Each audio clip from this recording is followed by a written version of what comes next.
How's it going, everybody? Welcome back to New Mexico State Men's Basketball News.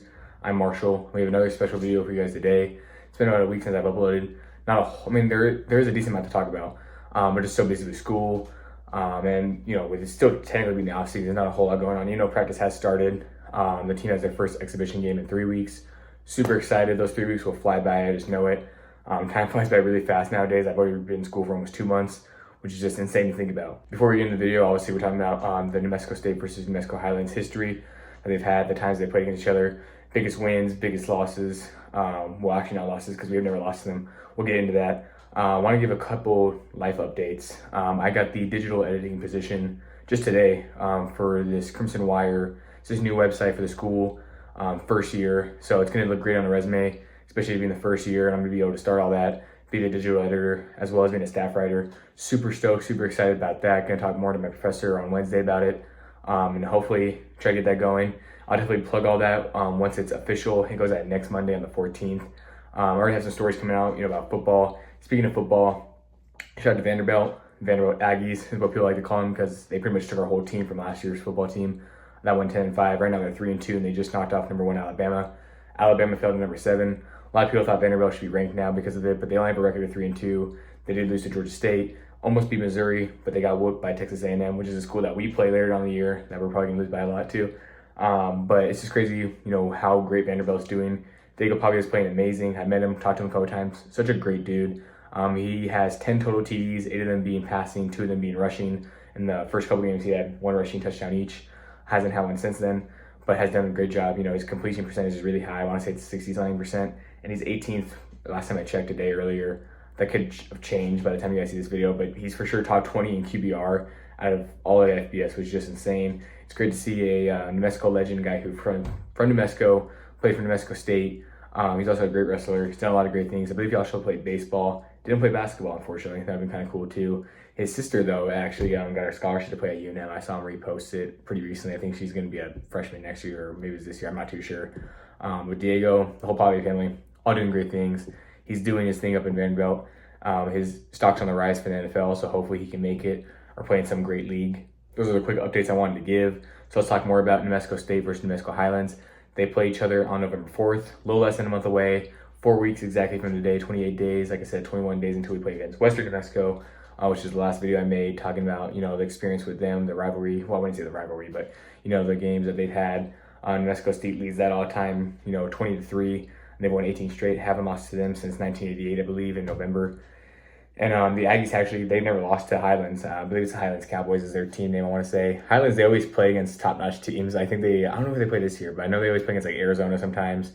Arizona schools, New Mexico schools, even Texas schools a lot of times.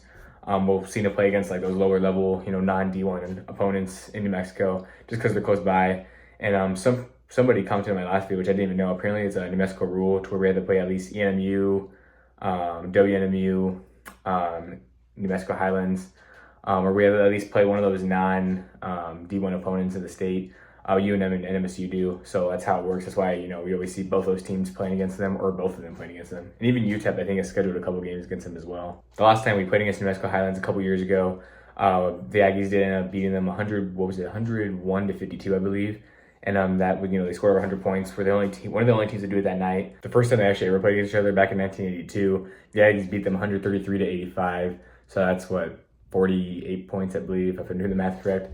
And we beat them by 49 points not too long ago. So those are 2 of the biggest margins of victory the Aggies have had over them. Like I said, 9-0. Never lost to them. The closest they were ever with them, actually wasn't too long ago, almost 10 years ago, back in January of 2015 on the 6th. They barely beat them by 8 points, 75-67. So a little, upsetting there. You should have beat them by a lot more.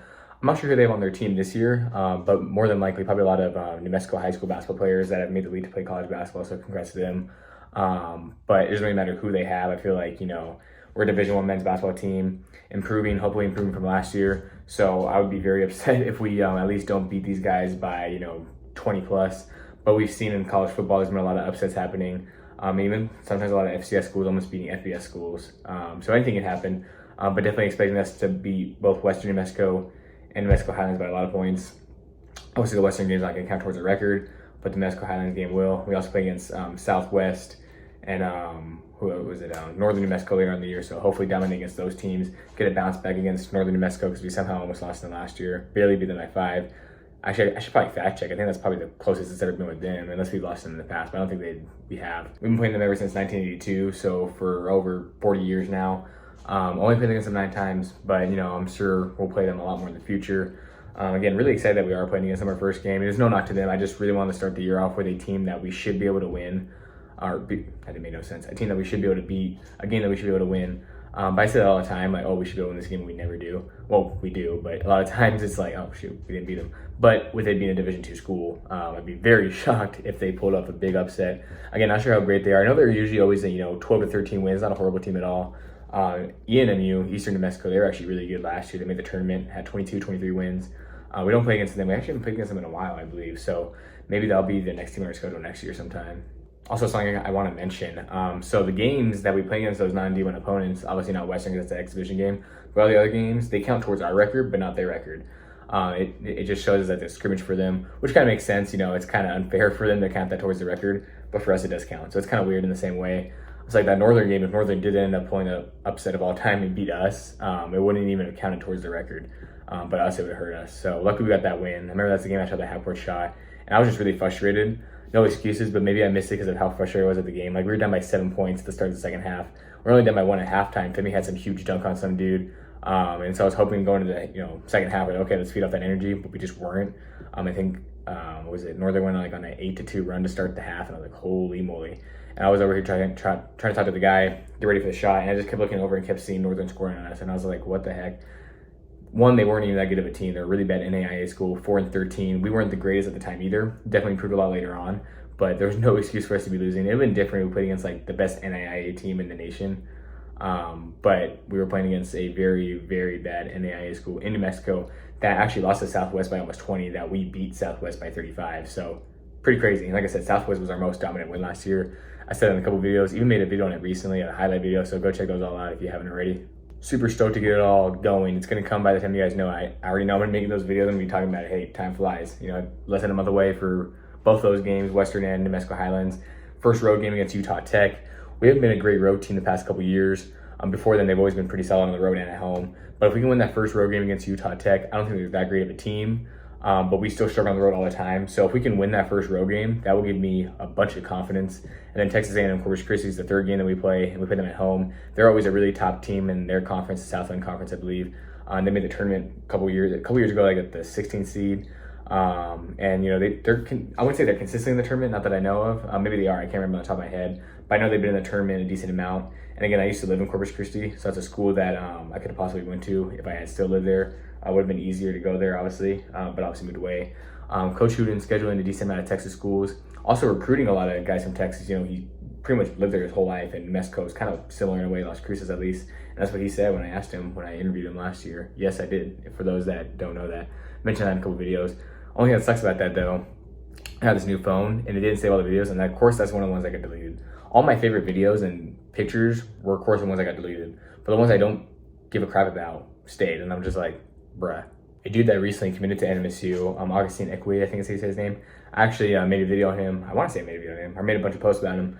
And, he actually finally committed. He had a bunch of schools on his list, but he chose NMSU. So it's great to get one of those guys that actually signed, because we've offered a whole lot of guys, a lot of them being, class of 2026, 25, 27. So obviously they haven't had the chance to do all the X. They, high school career's not even over. But, he's a senior this year, so he'll be able to play for his next season, unless he decides to, decommit. But hopefully that doesn't happen.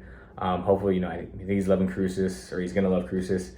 He follows my accounts and stuff, so shout out to him for that. And he'll be a future fan of these videos, and maybe a future friend of mine. Like I said, we've offered a lot of players within the past week, which makes sense because Coach Huten's gonna start offering a bunch of these high school players right before the season starts, because during the season, obviously he's gonna be focused on the season, can't really worry about recruiting. And after the season, hopefully get those guys and start recruiting guys from other colleges. I don't know if I mentioned this in one of my videos, but people have been asking me like, oh, well, why are we just going after high school players right now? That's because the college season is about to start. You can't really go after college players when they're already about to play their season for their team. Makes no sense, really. So just been recruiting a lot of high school dudes. One of those guys being Phoenix Woodson. He's a 6'8" forward from Oklahoma, goes to Deer Creek High School. He's a really good player, really athletic. Class 2026, so we still got a couple of years until we could possibly get him. If he does commit here, or whatever school he goes to, he'll be playing when I'm not a student no more. Unless I, end up staying an extra semester or two, which hopefully doesn't happen. I want to graduate by May 2026 on time. But hey, things happen. We'll see how it all goes. Another guy we offered is Rakeem Green. He's a 6'3" guard out of the class of 2026. It's funny because his name sounds like Rakeem Gary almost, which is a player that the Aggies had last season, but he decided to quit because he didn't like the system or something, based on what I heard from some of the players like Keelan and Davion. Last guy I mentioned for this video, I think there's other players that have been offered too, and I'll give you guys updates on all that. It's Adam Boyd, and again, he's a 6'1" to 6'3". I can't remember on the top of my head. Great player out of the class of 2026 as well. And again, hopefully at least one of those three guys commits here. If we get all three, that'd be great. Chances are we'll at least get one or two of them. To get all of them would be kind of tough, but we'll see how it goes. Still got a while until they'll probably announce their decision. I know some guys will announce their decision their junior year, senior year, which is where they're at. So I guess it could always happen. I believe we did also offer a guy to the class of 2027, so a dude who's a sophomore. So we'll see how it all goes. Overall, that is going to close it for the video. I really hope you guys enjoyed this update video. Not sure how many more videos you guys are going to see before the official games and season start, because again, you guys will be seeing game analysis on all that, starting with the Western New Mexico game. That game's on October 28th. Probably make a video on that and get it up pretty soon that week, by that Wednesday or Thursday at the latest. Maybe even that Tuesday if I'm lucky, but Tuesdays I'm super busy, so we'll see. We'll see if I even have a time, because I probably won't be able to make those videos until the next day, and then upload it the next day after that. So assuming, let's say the game's on a Monday, I'll upload, film the video, edit on Tuesday, get it up on Wednesday, around lunchtime, noon, whatever it may be. So we'll see how that all goes. Again, thank you guys so much for watching, and I'm out.